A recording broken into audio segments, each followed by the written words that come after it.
이번 주 말씀은 사도행전 13장 36절 마지막이 아름다운 사람이라는 제목으로 같이 은혜 받는 시간 같습니다. 가을이 깊어갑니다. 단풍이 곱게 물들어가고 있고요. 봄과 여름의 푸름과 아름다움은 좋지만 겨울을 맞는 나무의 단풍도 참 좋습니다. 인생은 과정도 좋고 끝도 좋아야 합니다. 체조 선수에게 가장 긴장되는 순간은 허공으로 날아올랐다가 착지할 때입니다. 시작을 잘하는 것도 중요하지만 잘 마치는 것이 중요해요. 그래서 특히 운동선수들을 보면은 결과가 중요하지요. 시작과 과정, 어떻게 하느냐에 따라서 결과가 달라지는 겁니다. 그래서 시작을 잘하는 사람은 또 좋은 결과를 얻을 수가 있습니다. 그만큼 마침이 끝나는 것이 중요하다라고 우리가 볼 수가 있습니다. 늙어가는 사람이 있고 익어가는 사람이 있습니다. 나이를 먹으면서 단순히 늙어가는 인생을 살아서는 안 됩니다. 아름답게 나이를 먹어야 합니다. 나이를 먹을수록 더 성숙하고 인격적이고 인자한 그런 모습을 지녀야 될 줄 믿습니다. 그리스도의 사람은 마지막이 아름다운 사람, 세월의 흐름에 따라 점점 성숙되고 익어가는 사람이 되어야 합니다. 우리가 가을에 과일의 풍성함을 볼 때 탐스럽게 익어가 있는 과일을 볼 때는 참 맛있게 생겼다, 참 먹음직스럽다, 참 예쁘다, 이러한 표현들을 많이 합니다. 우리 그리스도인들이 세상 사람들이 우리를 볼 때 정말 아름다운 사람이야, 믿음이 있는 사람이야, 선한 사람이야, 그러한 일들을, 그러한 언어가 우리를 보면서 표현이 돼야 된다 이겁니다. 그게 아름다운 크리스찬이에요. 그게 성숙한 성도란 말입니다. 오늘 본문에 보니까 다윗은 마지막에 아름다운 사람이었습니다. 그의 일생을 보면은 정말 파란만장해요. 쫓겨다니고 숨어 있고 배고프고 그러한 인생의 험한 길을 많이 겪었어요. 그런데 그의 마지막은 왕으로서 아름다운 아름다운 말미를 그가 지낸 것을 우리가 알 수가 있단 말입니다. 사도행전 오늘 본문에 나타난 다윗을 향한 하나님의 평가를 보면서 내 인생은 어떤 평가를 받을 수 있을까? 나는 과연 주님이 보실 때 몇 점이나 될까? 사람들이 나를 평가할 때 과연 어떠한 평가를 내릴까? 어떠한 점수를 줄까? 이런 마음을 이 시간에 가져볼 수가 있습니다. 그래서 제가 몇 가지로 오늘 본문 말씀을 통해서 이야기를 전하고자 합니다. 첫째가 시대를 이기며 살아야 합니다. 다윗은 시대를 이기고 성공한 사람이었습니다. 다윗이 살았던 시대는 사사 시대를 막 벗어난 때였어요. 과도기죠. 힘든 시기였습니다. 사사 시대는 사람들이 하나님에 대한 믿음을 잊어버리고 각기 제멋대로 살았던 그런 시대예요. 지도자가 없습니다. 책임자가 없어요. 말 그대로 개개인의 각각의 사람들이 지도자가 되는 거예요. 책임자가 되는 겁니다. 그래서 사사시대는 혼돈의 시대라고 볼 수 있어요. 어떤 한 사람의 기준점이 없어가지고 각자가 자기 멋대로 자기의 개인적인 그런 생활 패턴으로 생각으로 행동으로 다 나타난다는 얘기입니다. 그런 시대 이후에 다윗이 등장하게 되는 것이죠. 하나님은 우리들에게 말씀하셨습니다. 로마서 12장 2절에 너희는 이 시대를 본받지 말아라. 오직 마음을 새롭게 함으로 변화를 받아 하나님의 선하시고 기뻐하시고 온전하신 뜻이 무엇인지 분별하라. 그렇게 말씀하셨습니다. 이 시대를 본받지 말래요. 그리고 분별하래요. 어떤 것이 선한 것인지, 어떤 것이 악한 것인지, 어떤 것이 거룩한 것인지, 온전한 것인지 분별하라. 그렇게 말씀해 주셨단 말입니다. 지금은 죄와 악이 홍수처럼 범람하는 시대가 되었어요. 우리의 과거에 60년대, 70년대를 살아오는 그 부모님 세대, 또 80년대, 90년대 장년들이 살아온 시대, 이제 2000년 시대에 들어와서 젊은 청년들이 사는 시대를 비교해 보세요. 너무나도 시대가 변했어요. 악한 시대가 되었습니다. 우리 부모님의 세대에서 생각하는 그 시대가 전혀 아닙니다. 지금은 죄가 있어도 죄라는 걸 느끼지 못하고 악을 행하도 이게 잘못된 것이라는 것을 청년들이 또한 이런 젊은 사람들이 알 수가 없어요. 인정하지 않습니다. 너무나도 죄가 악이 홍수처럼 밀려오고 있어요. 시대의 흐름에 따라 흘러가거나 죄악의 물결에 휩쓸리지 말고 믿음으로 세상을 이기며 살아가야 합니다. 하나님의 백성들은 이 시대의 흐름에 따라가는 것이 아니라 이 시대에 나타나는 현상을 인정하는 것이 아니라 하나님의 말씀으로 세상을 이기며 살아가야 됩니다. 세상에 속해 있지만은 세상과 타협하지 않고 세상의 악을, 세상의 죄를 인정하지 않는 그러한 믿음으로 살아가야 될 줄 믿습니다. 두 번째는 하나님의 뜻을 따라 살아야 합니다.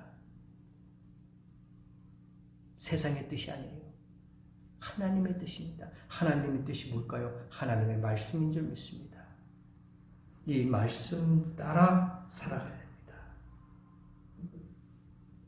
예수님이 이 땅에 오셨어요. 왜 오셨습니까? 뜻이 있었어요. 목적이 있었습니다. 계획이 있었어요. 우리 인간의 죄 때문에 십자가를 지기 위해서 육신을 입고 하나님이 이 땅에 오셨단 말이십니다. 이게 하나님의 계획과 뜻과 섭리예요. 다윗의 자손으로 오신 예수님은 십자가에서 돌아가실 때 뭐라고 하셨습니까? 다 이루었다 말씀하셨어요. 그의 최종 목적은, 끝은 십자가의 죽음이었어요. 그때 모든 것을 이루신 거예요. 모든 죄를 다 사하는, 용서하는, 사랑으로 덮어주는 그러한 모든 것을 다 이루셨습니다. 마지막에 십자가에 달려 돌아가시면서 그 모든 당신이 했던 그 모든 것을 기억하면서 다 이루었다. 남김없이, 부족함이 없이 모든 것을 이루신 줄 믿습니다. 하나님의 뜻에 따라서 모든 것이 다 이루어졌습니다. 다윗은 허물이 있었던 사람이에요. 그가 선한 사람이었지만, 완벽한 사람이었지만 실수가 있었어요. 왜 우리가 살면서 실수가 없겠습니까? 왜 부족함이 없겠어요? 우리는 연약한 존재 아닙니까? 나약합니다. 때로는 유혹을 많이 받아요. 시험을 받습니다. 그래서 넘어질 수밖에 없어요. 다윗도 그러한 과거를 갖고 있었어요. 실수도 있었고 허물이 있었습니다. 하나님의 뜻에 어긋난 행동을 했을 때도 있었단 말입니다. 말씀을 알지만은, 뜻은 알지만은 의지가 약해서, 부족해서 하나님의 말씀을 어긋나는 그러한 죄를 범하는 허물이 있었던 것입니다. 그러나 다윗은요, 깨달았어요. 깨달음이 뭡니까? 회개라는 거예요. 자기의 실수와 허물과 죄를 인정했어요. 깨달았습니다. 그래서 회개했어요. 침상을 적실 정도로 눈물을 흘리며 회개했습니다. 그래서 그의 인생이 파란만장했지만은 마지막에는 하나님의 뜻을 따라서 하나님의 말씀을 믿고 의지하면서 잠들게 됐던 것이죠. 오늘 본문 말씀이 바로 그대로예요. 다윗은 당시에 하나님의 뜻을 쫓아 섬기다가 잠들어 그 조상들과 함께 묻혀 썩음을 당하였으되 하나님의 말씀에 따라서 숨을 거두게 된 것이죠. 우리도 다윗 이상으로 죄와 허물이 많지만 날마다 조금씩 예수 그리스도를 닮아가는 삶을 살아야 될 줄 믿습니다. 그래서 우리의 인생이 다윗처럼 파란만장한 그러한 돌짝밭을, 험한 계곡을, 사막 같은 그런 세상을 살고 왔었지만 마무리는, 끝은 주님과 함께 마쳐야 될 줄 믿습니다. 우리의 최종 목적지가 어디입니까? 바로 천국 아닙니까? 이 땅에서 힘들게 살면서, 어렵게 살면서, 고통스럽게 살면서 우리의 최종 목적은 천국 하늘나라란 말입니다. 그곳에서 우리 영원한 안식을 누릴 거 아니겠어요? 그래서 다윗처럼 마지막에는 하나님의 뜻을 따라 살다가 잠드는 그런 멋진 성도가, 아름다운 성도가 되어야 될 줄 믿습니다. 세 번째가 섬김의 삶을 살아야 합니다. 예수님의 공생애는 다 섬기는 거였어요. 나누고 베푸는 것이었단 말입니다. 받는 삶이 아니었어요. 움켜잡는, 욕심을 내는 그런 삶이 아니었단 말입니다. 다 내어주셨어요. 모든 것 다 희생하셨단 말입니다. 섬김의 삶을 살았다는 거예요. 다윗도 하나님의 뜻을 따라 섬김의 삶을 살았습니다. 예수님은 섬김을 받으러 오신 것이 아니라 섬기러 오셨습니다. 높은 곳에 왕의 자리에 올라가고자 하는 것이 아니라 종의 자리에, 낮은 자리에 앉고자 이 땅에 오신 것입니다. 겸손히 낮은 자리에서 묵묵히 섬기는 사람을 통해서 세상은 더 아름다워진다는 사실을 알아야 됩니다. 그래서 우리는 끝까지 충성해야 됩니다. 헌신해야 됩니다. 섬겨야 됩니다. 우리가 물질로만 섬긴다는 그런 고정관념을 버리고 여러 가지 모양과 방법으로 다양하게 섬기는 것이 있다는 얘기예요. 물질도 필요하겠죠. 우리의 말도 필요하겠죠. 우리의 행동도 필요하겠죠. 우리의 시간도 필요하겠죠. 모든 것에서 섬길 수가 있다는 겁니다. 예수님은 그러한 삶을 사셨어요. 다윗 또한 그러한 삶을 살았단 말입니다. 돌아온 주일 다음 주일은 제가 다윗이 어떠한 성품과 어떠한 섬김을 가졌는가에 대해서 말씀을 드리고자 합니다. 그래서 우리도 다윗처럼 연약하지만 부족하지만은 섬김의 자세로 하나님을 따라갈 때에 우리의 삶이, 우리의 인생이, 우리의 마지막 모습이 아름다운 삶이 될 줄 믿습니다. 다윗은 마지막이 아름다운 사람이었어요. 하나님께 좋은 평가로 인생을 마무리한 사람입니다. 그래서 하나님이 다윗을 향해서 내 마음에 합한 자다 그렇게 인정하셨어요. 예수님이 이러한 말씀이 이 세상의 어떠한 말씀보다도 가장 아름답고 가장 힘있고 인정받는 말씀 아니겠습니까? 내 마음에 합한 자다. 같다는 얘기예요. 하나님 마음과 같다는 거예요. 오늘 여기 계신 성도 여러분, 이 말씀에 나도 하나님이 나를 향해서 너는 내 마음에 합한 자다 이렇게 인정받는 성도가 되어야 될 줄 믿습니다. 사람에게 인정받는 것보다도 하나님에게 인정받는 사람이 성공한 사람인 줄 믿습니다. 사람의 마음에 합한 자보다도 다윗과 같이 하나님의 마음에 합한 자가 복된 자인 줄 믿습니다.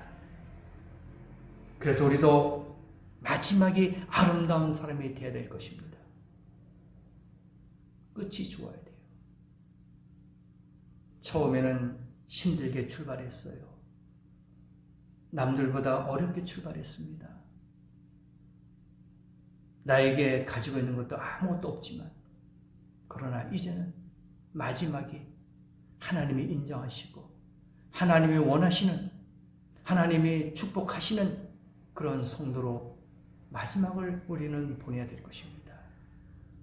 올 한 해 이제 딱 2달 남았네요. 마무리를 잘해야 됩니다. 다윗과 같이 하나님 앞에 인정받을 수 있는, 마무리를 잘할 수 있는 그러한 복된 성도가 되어야 됩니다. 갈수록 믿음이 더 강해지고 인격이 더 성숙하여 하나님과 사람 앞에 더 아름다운 모습으로 변해 가야 될 줄 믿습니다.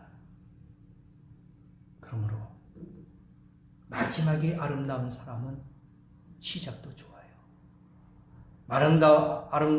결론이 마지막이 아름다운 사람은 과정도 아름답다는 얘기예요. 그러므로 믿음 생활할 때에 힘들고 어렵더라도 마지막이 아름답게 마치는 그런 성도가 되셔서 하나님이 여러분을 사랑하시고 인정하시고 복을 주시는 귀한 성도 되길 원합니다. 오늘 이 말씀을 가지고 한 주간도 사시면서 내가 무엇으로 하나님께 아름다운 것으로 표현할 수 있을까? 내가 무엇으로 하나님 앞에 아름다운 사람으로 인정받을 수 있을까? 이러한 믿음으로 승리하시고 복된 삶을 사시기를 예수님의 이름으로 축복합니다. 기도하시겠습니다.